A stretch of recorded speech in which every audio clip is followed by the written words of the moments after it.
juzgados cada uno según sus obras, y la muerte y el Hades fueron lanzados al lago de fuego. Esta es la muerte segunda. Y el que no se halló inscrito en el libro de la vida fue lanzado al lago de fuego. Oramos a nuestro Dios y le decimos: Padre Santo, Padre amado, te damos la gloria, te damos la honra en esta hermosa hora, pues sabemos que tú permites que nos reunamos, Señor, en tu casa para adorarte, para exaltarte, pero también, Señor, para recibir el consejo de tu palabra. Pedimos que nos guíes y que podamos recibir el consejo que tú tienes para nosotros en este día. Gracias te damos en el nombre de Jesús. Amén y amén. Puede tomar su lugar. El juicio del gran trono blanco. Hermanos, este es uno de los temas más importantes en lo que es profecía bíblica. Hay personas que se interesan por estos temas y, por cierto, este es uno de los temas que a veces es mal entendido.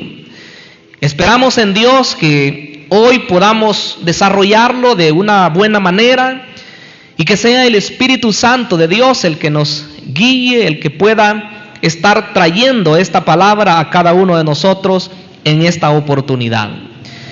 Este juicio, hermanos, del gran trono blanco tiene diferentes nombres, y uno de los nombres quizá más apropiado es el juicio final.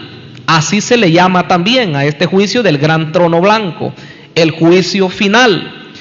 ¿Por qué se le llama de esa manera? Porque con él se completa lo que es el programa de las resurrecciones, que como vimos la vez anterior, la resurrección para vida se completa en el inicio del milenio. Pero dice que los otros muertos, dice Apocalipsis 25, los otros muertos, dice, no volvieron a vivir sino después de que se cumplan los 1000 años. Entonces, la resurrección para vida, como lo explicamos muy bien en la vez anterior, se completa y es por etapas, pero se completa al inicio del milenio. Pero esta resurrección última que se habla en este capítulo 20, del 11 en adelante, es la resurrección de condenación. Y ya vamos a ver por qué. Es generalizada la idea, mis hermanos, que en ese juicio se presentarán solamente aquellas personas que no son salvas. Y claro, eso ha sido creído así y entendido por este pasaje por todas las edades y por todas las generaciones de la iglesia. Sin embargo, pues es posible que en los últimos días usted oiga alguna interpretación que da alguna opción o alguna oportunidad que alguna persona que se presente delante de este juicio del gran trono blanco pueda tener salvación. Pero eso, pues no sé de dónde se extrae esa idea. La verdad es que el texto bíblico no habla acerca de eso. Y mayormente si consideramos el orden de los acontecimientos, cómo van a ocurrir en cuanto a eventos futuros. Si bien es cierto que este estudio es específicamente del libro de Apocalipsis, sin embargo hemos tratado de llevar el orden de los acontecimientos comenzando con lo que es el arrebatamiento de la iglesia. Por lo tanto, al llegar a esta porción, estamos ya claros cómo es que han ocurrido todos los eventos, ¿verdad? Y qué ha pasado con la iglesia, dónde está y todo ello. Ya no se va a volver a repetir. Pero hay que ver algunas cosas. Vamos a ver 5 cosas en este estudio de hoy. Lo primero que vamos a ver es el tiempo del juicio. ¿Cuándo ocurrirá este juicio del gran trono blanco? Como dije hace algún momento que bien es llamado el juicio final, su nombre pues nos lo indica, y que va a ocurrir al final de los tiempos. ¿Cuándo es eso? Bueno, después de que haya finalizado el milenio o el reino milenial de Cristo. Después de eso ocurre este juicio, como dice el versículo 11 y la parte última, dice que va a huir el cielo y va a huir la tierra y ya no va a haber un lugar para ellos. Hoy nos cuesta entender esto porque estamos habituados a ver nuestra tierra, estamos habituados a ver los cielos. De hecho que la Biblia habla de 3 cielos, pero estamos habituados a ver el cielo primero. Por lo tanto, pues, ese tiempo en que va a ocurrir, o el lugar, decíamos el tiempo en que va a ocurrir este juicio, es al final del milenio. Dice el versículo 5 de este capítulo 25 de Apocalipsis: pero los otros muertos no volvieron a vivir hasta que se cumplieron 1000 años. Y luego dice, esta es la primera resurrección. Claro, no nos vayamos a confundir, porque cuando dice esta es la primera resurrección, está haciendo una referencia a lo que ya dijo en los versículos anteriores, que viene un orden, y mencionábamos que resucita Cristo, las primicias, que resucita la iglesia, cuando es el arrebatamiento de la iglesia, y que luego resucitarán al final de la tribulación los santos del Antiguo Testamento, resucitarán los mártires de la tribulación, pero dice que los otros muertos no van a resucitar sino después de 1000 años, o sea, los muertos que son condenados, los no salvos. Y luego finaliza diciendo, esta es la primera resurrección, repito, en alusión a cómo se completa el programa de resurrección de los salvos. Pero cuando vemos acá que el panorama cambia, porque el versículo siguiente habla, ¿verdad?, que cómo es de bienaventurado el que sea resucitado en la primera resurrección, que es por las etapas que ya mencioné. Pero cuando llegamos al pasaje de hoy, el versículo 12 dice que mira los muertos, grandes y pequeños, de pie ante Dios. Y luego el 13 dice que el mar entrega sus muertos y la muerte y el Hades entrega sus muertos. Es ya en el momento cuando se está hablando de los salvos, de los resucitados no salvos. Y ya vamos a entrar más en detalle con eso. Por el momento solo quedémonos con eso, que será cuando el milenio haya finalizado, entre el fin del milenio y el inicio de la eternidad. Ese será el tiempo del juicio final. Número 2, ¿cuál es el lugar del juicio final? Dice el versículo 11, y vi un gran trono blanco y al que estaba sentado en él, de delante del cual huyeron la tierra y el cielo, y ningún lugar se encontró para ellos. Dije que nosotros vemos esta tierra y vemos este cielo, pero no nos imaginamos qué pasaría si ellos desaparecieran. Y por cierto que, pongamos el contexto nuevamente, la iglesia estará con cuerpos glorificados.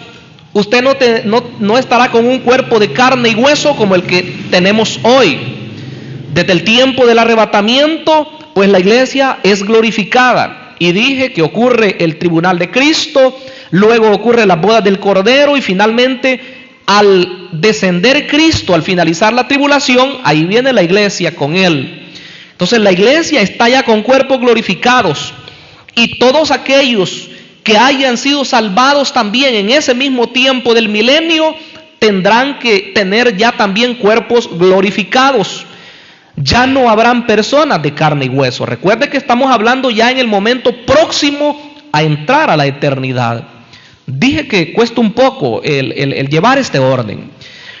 Pero ¿qué pasará entonces? Ahí en ese lugar, cuando haya desaparecido esta tierra, cuando haya desaparecido los cielos que hoy conocemos, el primer cielo, el segundo cielo y el tercer cielo, o por lo menos ese primer cielo, el que nosotros vemos, que haya sido desintegrado. ¿Cómo? Me dirá usted. Bueno, solo Dios lo sabe cómo. Se habla que incluso las bombas atómicas y todo lo que hoy tienen hace conmover no solamente los cimientos de la tierra, sino incluso los mismos cielos se estremecen. Y si eso lo pueden hacer los hombres, ¿qué más no podrá hacer nuestro Dios Todopoderoso? Entonces, hermanos, esa tierra va a desaparecer y esos cielos van a desaparecer. Alguna agrupación o una agrupación religiosa, ellos dicen que Dios no puede destruir la tierra ni puede destruir los cielos porque eso le ha costado mucho a Dios, dicen ellos. Pero eso es solamente de ellos. La palabra de Dios dice otra cosa. Y según Apocalipsis 21, dice que nosotros esperamos ver esos nuevos cielos y esa nueva tierra. También el apóstol Pedro lo dijo en su carta segunda, en el capítulo 3, que nosotros, dice, que esperamos, según sus promesas, cielos nuevos y tierra nueva donde va a morar la justicia. ¿Cuántos esperamos eso, hermanos? Los cielos nuevos y la tierra nueva de Dios. Entonces, ¿a dónde será este juicio?, se preguntan las personas. Bueno, no será ni en la tierra ni en el cielo que conocemos nosotros. Será en un lugar en el espacio. Eso es lo que determinan los grandes exégetas. Porque no dice la Biblia, solo dice que va a huir la tierra y va a huir el cielo que hoy conocemos. Y ahí será establecido este gran trono blanco. Incluso algunos preguntan por qué se le llama gran trono. La grandeza no es porque sea un lugar inmenso donde está sentado la persona, sino la grandeza radica en que ahí va a estar sentado el Rey de Reyes y el Señor de los Señores, porque es Cristo el que estará en ese lugar, el que un tiempo fue el Salvador, pero que en ese tiempo estará sentado para juzgar a las naciones, para juzgar a las personas que nunca quisieron nada con Cristo Jesús. Pero nosotros, hermanos, no estaremos para ser juzgados en ese lugar, quiero decirle. Antes nosotros vamos a haber sido galardonados por nuestro Dios y estaremos del lado del vencedor. Estaremos del lado del Rey de Reyes y Señor de Señores. ¿Cuánto nos gozamos en esta noche por ser parte de la iglesia triunfante de Cristo Jesús? Ahí estará, hermanos, el lugar del juicio final. Hoy las personas se pueden burlar. Hoy los incrédulos nos pueden tomar de menos. Y de hecho que así lo hacen. Y dicen que no tenemos tiempo. Y dicen que somos come gallinas. Y dicen que somos locos. Y dicen que, bueno, un sinfín de cosas de cada creyente, ¿verdad? Pero sabemos nosotros que tenemos un lugar especial para comenzar en el corazón de Dios, en los planes de Dios. Pero también estamos preparados para la eternidad. No estamos pensando en estar en esta tierra todo el tiempo. Sabemos que nuestro tiempo en esta tierra es así, efímero se dice, o pasajero. Vendrá el momento cuando Cristo dice, amada, este es el momento. Y Él va a decir cuándo nos lleva de esta tierra, hermanos. En tercer lugar, vamos a ver los participantes de este juicio final. Los participantes en este juicio final, ¿quiénes serán? Cuando investigaban, casi siempre se enfocan en las personas que van a ser enjuiciadas. Pero yo he querido incluir acá a aquel que va a juzgar. Y eso es lo primero que quiero que mencionemos acá. ¿Quién será el que ejecutará este juicio? Bien pudiera ser el Padre.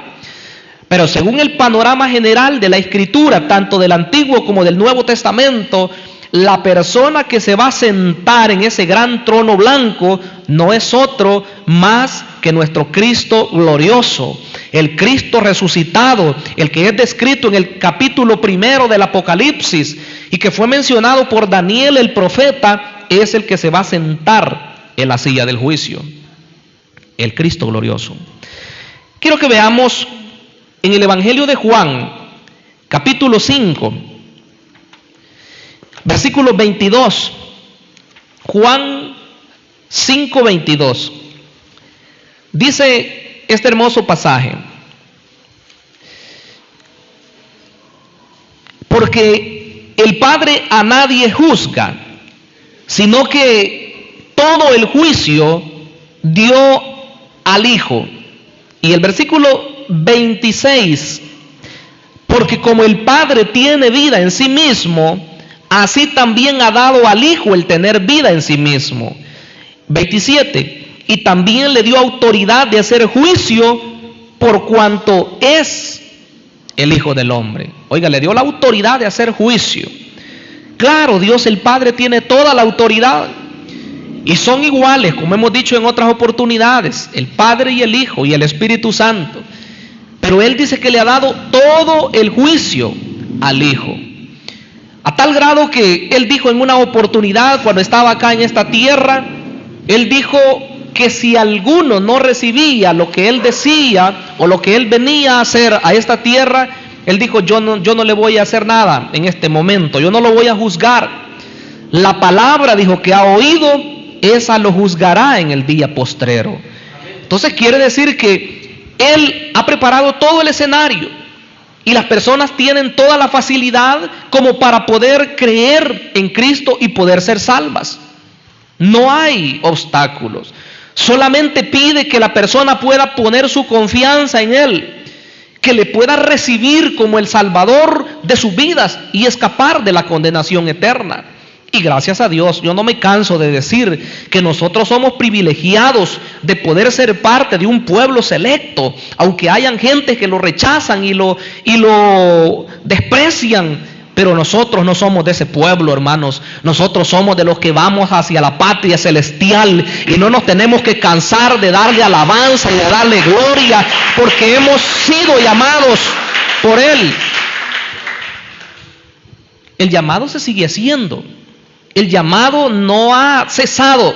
Desde los púlpitos y de manera personal, el llamado a las personas se sigue haciendo. Sin embargo, hay personas que siguen rechazando a Jesús. Entonces, Él tiene el juicio. En Hechos, capítulo 17, para que veamos cómo se menciona que a Él se le ha sido dado el hacer este juicio. Hechos 17, 31. Dice, por cuanto ha establecido un día en el cual juzgará al mundo con justicia, por aquel varón a quien designó, oiga qué bonito, dando fe a todos con haberle levantado de los muertos. Él va a ejecutar el juicio, Dios va a ejecutar juicio. ¿Por medio de quién? Por medio de aquel varón, dice, a quien designó. ¿Quién es? Es nuestro amado Señor Jesucristo. Hoy es el Salvador, hoy no hay ningún problema. Hoy las personas, si quieren, lo aceptan y si no, lo rechazan, porque el ser humano tiene libertad. Es una de las cosas que distinguen a los animales de los seres humanos. Tenemos libertad, tenemos intelecto. Pero ¿para qué ocupamos el intelecto muchas veces los seres humanos? Hablo en términos generales, porque repito, el que es sabio ha optado por venir a los caminos del Señor. Y por cierto, no fue sabiduría propia, sino que Dios mismo haciendo una obra en cada uno de nosotros. ¿Verdad? Somos privilegiados. Pero aquel que le rechaza se enfrentará con el Señor, con Él que va a hacer el juicio. Y por último leemos 10:42, siempre de Hechos. 10:42 de Hechos. Vea lo que dice. Y nos mandó que predicásemos al pueblo y testificásemos que Él es el que Dios ha puesto por juez de vivos y de muertos, dice, ¿verdad? De vivos y muertos. ¿Por qué dice eso? Él, claro, es el juez cuando la persona está en vida y cuando está muerto y luego que sea resucitada, con el mismo juez se va a enfrentar. Si la Escritura dice que es necesario que el ser humano, dice que muera, ¿cuántas veces? Una sola vez. Y después de esto dice el juicio. Entonces, para aquellas tradiciones que dicen, no hombre, si me muero, me reencarno en otra persona, o si me muero, me reencarno en un animal, se oye hasta risible, ¿verdad? Pero así lo creen. Así lo creen en diferentes países. Y es lamentable, hermanos, pero el que tiene la verdad de Dios es el que tiene que compartirla. es el que tiene que anunciarla, y por eso es que usamos estos medios. No solamente, hermanos, recibimos la palabra acá, sino que la reciben muchas personas también a través de las redes. ¿Y cuántos damos gloria a Dios porque la palabra sigue difundiéndose, hermanos? ¿Cuántos alabamos a Dios porque muchas personas siguen oyendo el mensaje de salvación? Amén. Porque podríamos creer nosotros, ¿verdad?, que solo nosotros recibimos la palabra, pero no. Personas creyentes y no creyentes están viendo la palabra de Dios predicada desde este lugar y de diferentes lugares donde se predica. Entonces, hermanos, Él es el que Dios ha puesto como juez de vivos y de muertos. Ya viene ese día. Pero entonces, entre los participantes en el juicio está el mismo Mesías, o sea, el Cristo, nuestro Jesús. Pero en segundo lugar, ahí está también los no salvos. Y ese es el enfoque principal del estudio de hoy. Los no salvos. ¿Quiénes son ellos? Todos los que son rebeldes a Dios desde... ¿Quién fue el primero? Desde Caín, ¿verdad? Desde Caín en adelante, todos los que se han rebelado contra Dios a través de los tiempos, hasta el último, cuando, sea los tiempos del milenio. Todos esos tendrán su lugar en este gran juicio del gran trono blanco.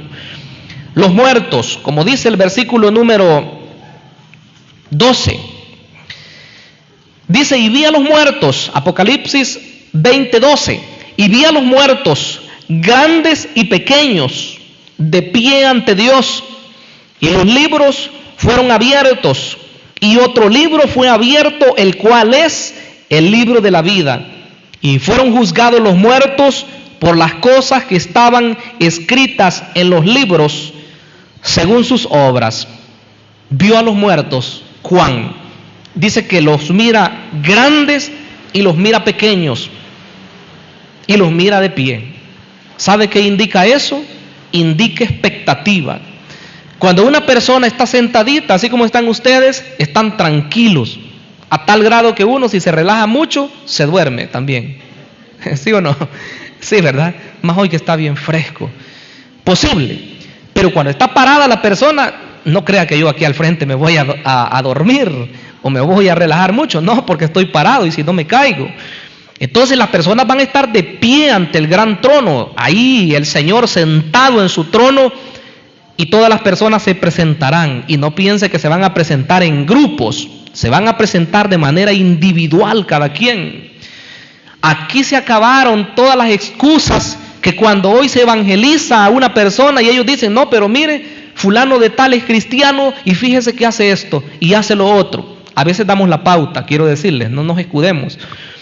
Pero hoy estamos viendo que no habrá en ese caso ninguna excusa para el inconverso que diga porque otra persona hacía lo incorrecto y era cristiano, o que decía que otro porque iba caminando muy bien y después pecó y se quedó de la obra, y por eso yo, para no ser hipócrita, mejor estoy así solo. En ese día no le van a valer esas excusas a esa persona, sino que se presentará solito y solita delante de Dios, y Dios no le va a preguntar: mira qué hizo tu vecino, o qué hizo tu hermana, o tu padre, o tu hijo, o tu hija, o tu primo, o tu sobrino, o tu amigo, o tu amiga. Le va a preguntar: ¿qué hiciste tú con el regalo que se te presentó?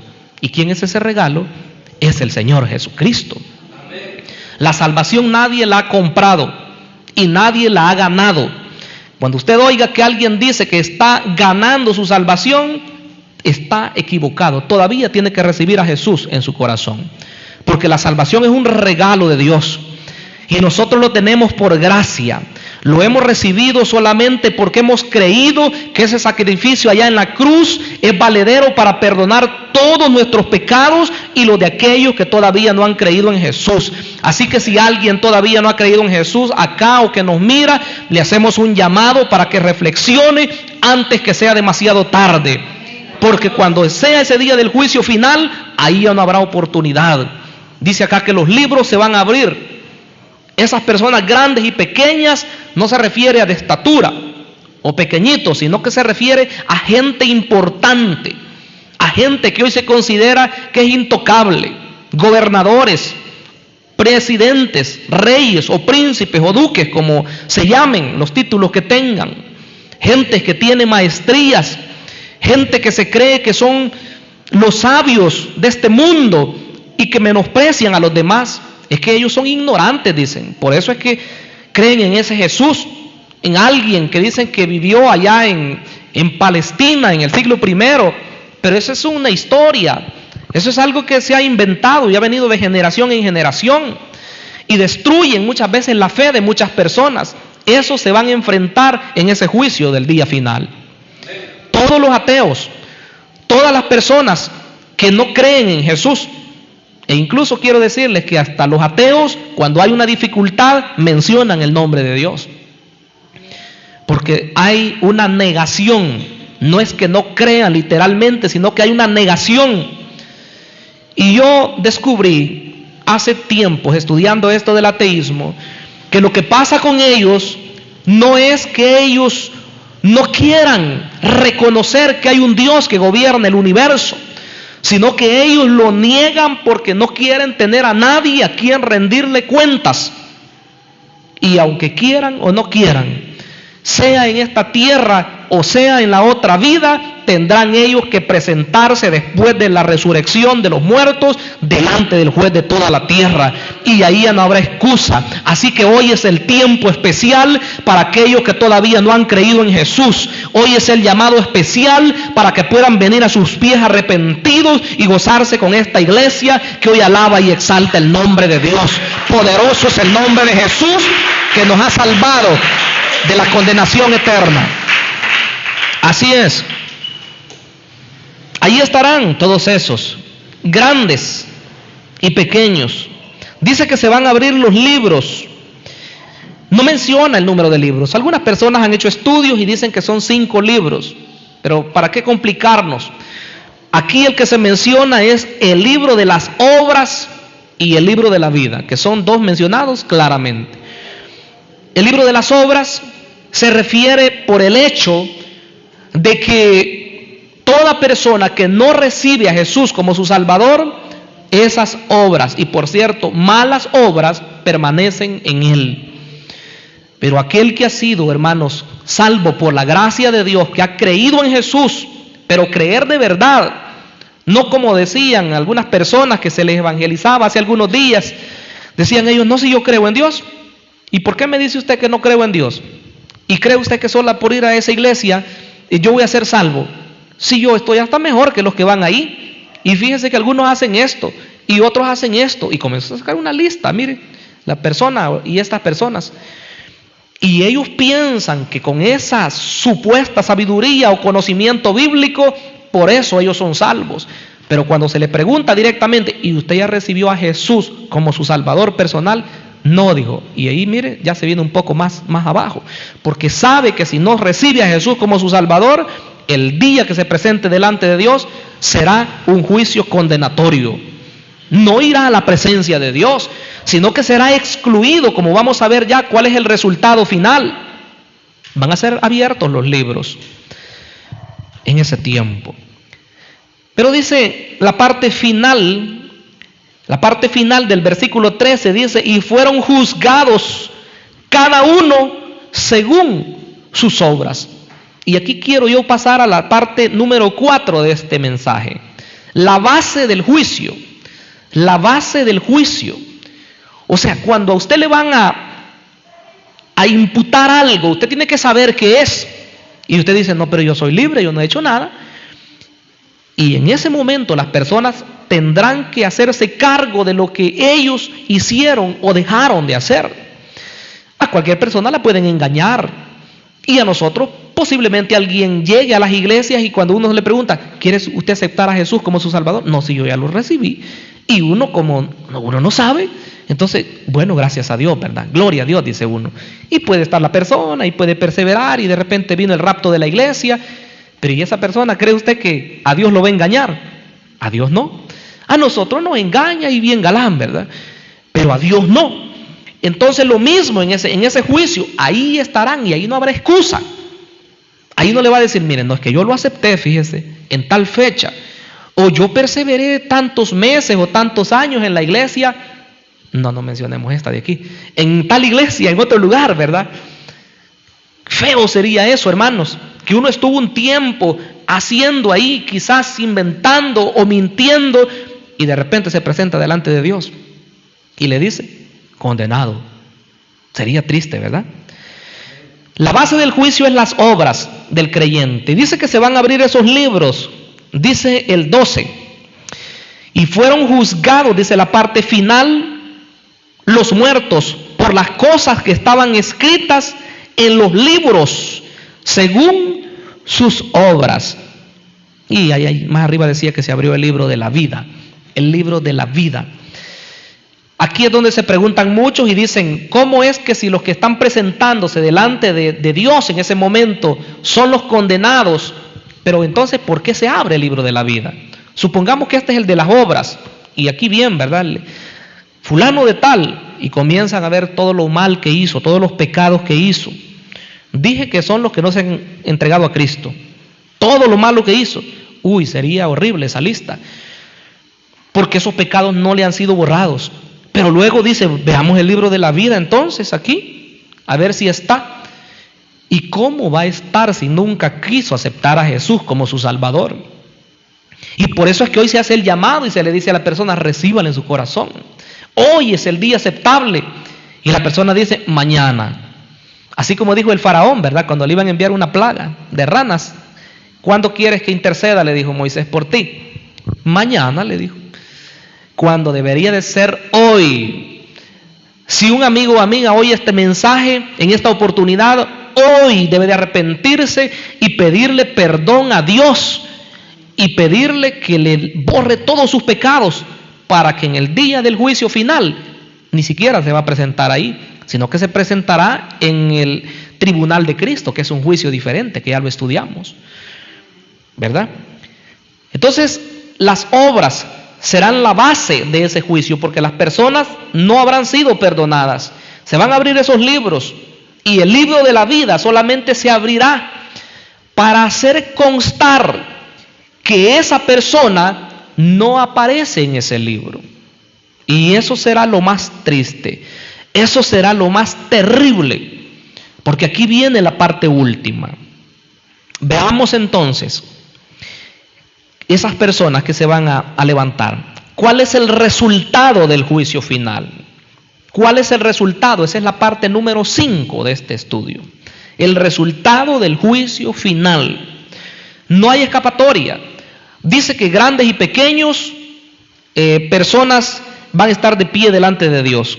Y dice el 13 que el mar va a entregar sus muertos, la muerte y el Hades van a entregar sus muertos. Quiere decir que todos los condenados de todos los tiempos serán vueltos. Y aquí, bueno, pudiéramos consumir mucho más tiempo, pero no tenemos tanto. Porque algunos dicen, ¿cómo es que van a salir de los mares? Si se lo comió un tiburón, si murió a pedazos, cosas horribles así, ¿verdad? No importa.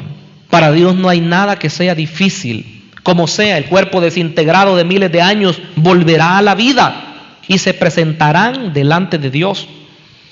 Porque así como los creyentes recibirán un cuerpo glorificado, también los condenados recibirán un cuerpo preparado para recibir el castigo final.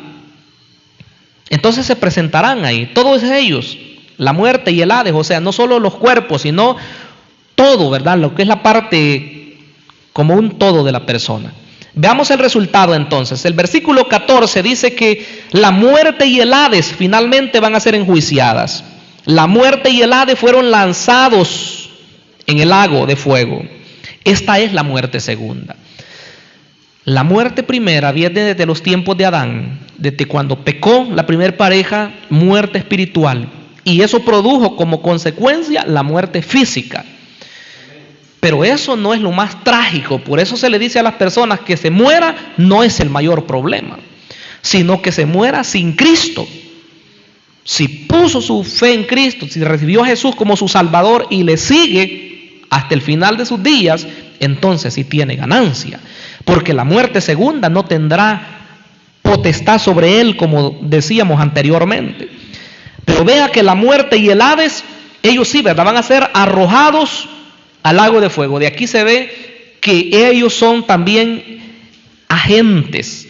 La muerte se dice que es un ángel. El Hades, que es un ser espiritual también que tiene cautivo a todas las almas de las personas que están condenadas. ¿A dónde están actualmente las personas condenadas? En el Hades. Ahí están. Y por cierto que no están descansando. Algunos piensan que, si me muero no importa, dicen los que les gusta el rock. Allá me voy, dice, a seguir danzando, a seguir bailando, dicen, se burlan. Allá voy a seguir haciendo fiestas, dicen, pobrecitos, no saben. Esos, los que ya están muertos, quisieran venir a esta vida y poder decirle a sus familiares que no era como ellos pensaban. Y venir a contarles que se arrepientan mejor de todo corazón, porque están siendo atormentados, como dice Lucas 11. En el Hades están siendo atormentados actualmente los condenados. Pero esa no es la condenación final, sino que de ese lugar van a salir en el día del juicio final para presentarse delante de Dios y ser condenados definitivamente y ser arrojados a un lugar de tormento muchísimo mayor, que es el lago de fuego. O sea, bien feo se oye esto, ¿verdad?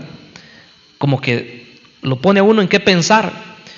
Pero hermanos, esa es la realidad y hay que decírselas a las personas que todavía no conocen de Jesús, para que no vayan a parar a ese lugar. Entonces ahí van a ser lanzados la muerte y el Hades. Ahí va a estar ya el falso profeta, el anticristo y Satanás, que fue arrojado. ¿Se acuerdan que ya lo vimos? Pero por último, ¿quiénes más sufrirán esa perdición, el resultado de este juicio? Los no salvos. Y el que no se halló inscrito en el libro de la vida, ¿qué dice? Fue llevado con cuidadito al lago de fuego.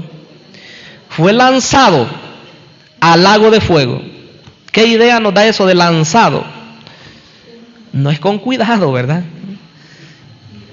Cuando se nos murió un perrito que tanto queríamos nosotros y lo llevábamos a enterrar, mis hijos, aunque estaba muerto, mis hijos no querían que yo lo tirara a la fosa, ¿verdad? Sino que lo pusiera con cuidadito, porque son cosas que uno llega a estimar.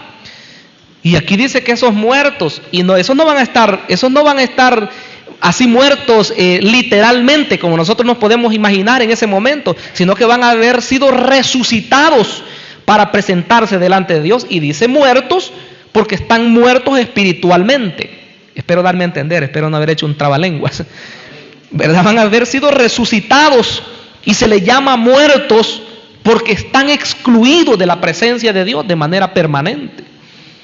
Ya no tendrán ninguna oportunidad. Ahí estarán. Y dice que si no se les haya inscritos en el libro de la vida, serán lanzados al lago de fuego. ¿A dónde está ese lago? Dicen las personas. No lo sabemos. No lo sabemos.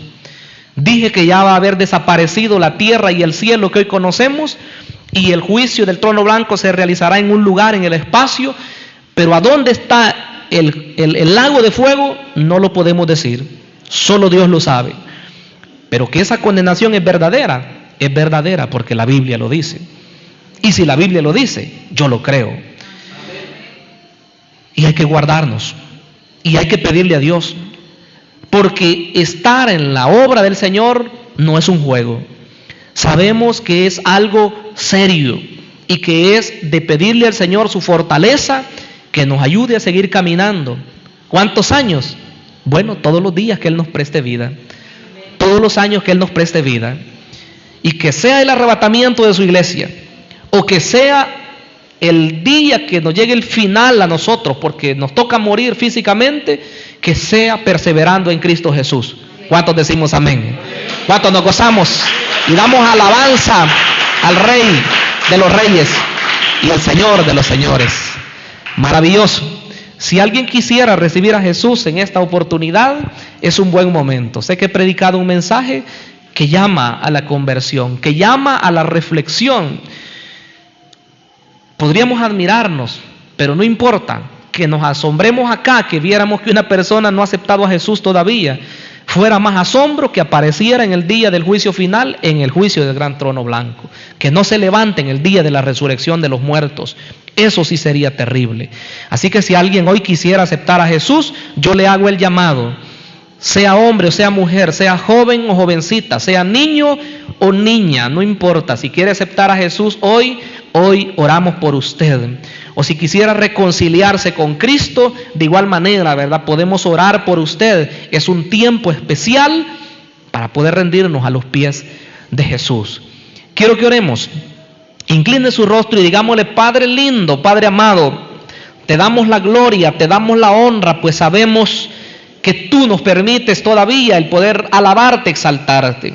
Llegará el tiempo cuando este momento de gracia se terminará, pero todavía sigue llamando a las almas al arrepentimiento. Oramos por aquellos que a través de las redes también puedan estar rindiendo sus vidas a ti, mi amado Dios, que puedan hacerlo